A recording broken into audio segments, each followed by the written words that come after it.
Augustine of Hippo, one of the greatest theologians of Western Christianity, once said, "The world is a book, and those who do not travel read only one page.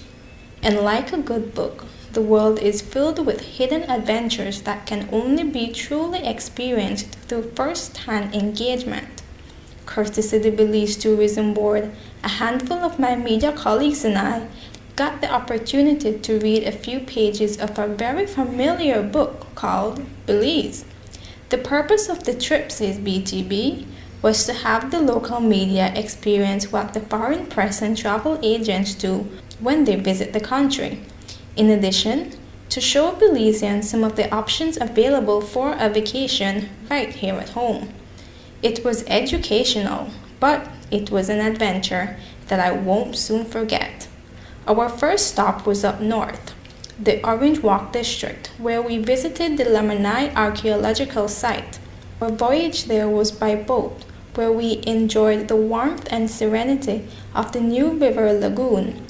On our way to Lamanai, we passed the Shipyard Village, home to predominantly the Mennonite community. The residents of this village live a simple life, and most of them work as farmers, carpenters, and mechanics. After some 30 minutes of sailing, we arrived at Lamanai, or Submerged Crocodile. Lamanai dates back to 700 BC and thrived for over 3,000 years, extending from the shaping of the Mayan world to the invasion of Spanish colonialists. In the site's museum, we got up close with ancient Mayan artifacts. Here's a short clip of our guide Ruben describing some of those objects.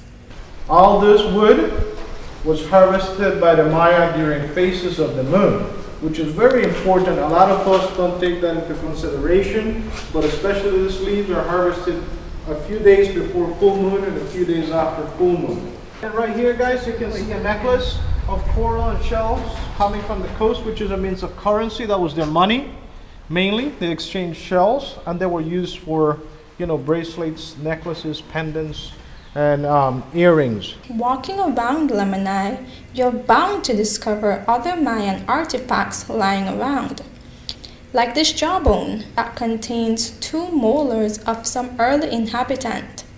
Next, it was time to put on our hiking gears and trek to the ancient temples. The ones we visited included the Mask, the Jaguar, and the highest temples. And they don't call it the highest temples for naught. It's one of the largest pre-classic structures in Belize, with a height of 108 feet. The building once housed 3 altars, but the left structure was destroyed in 1999 by Hurricane Mitch. Another plaza we visited was the ball court. This is where the Mayans spent their recreational time. Now, this isn't your ordinary ball court, but rather a sacred facet of their community, where losers and oftentimes even the winners were sacrificed. According to historic teachings, the ancient Mayans found it an honor to be offered as a sacrificial entity. In addition, inside the ball court is a circular stone marker, and underneath a ceremonial vessel containing liquid mercury. And just as intriguing, Ruben gave us a whiff of what the temples and homes smelled like back then. The crew gathered around, cameras in hand, as he lit the incense, sending off a sweet aroma. Our visit at Lamanai lasted a few hours, but what we gained was thousands of years of knowledge relating to Belize's earliest civilization. A few chapters in Belize's book. Reporting for Plus News, I am Shadell Young.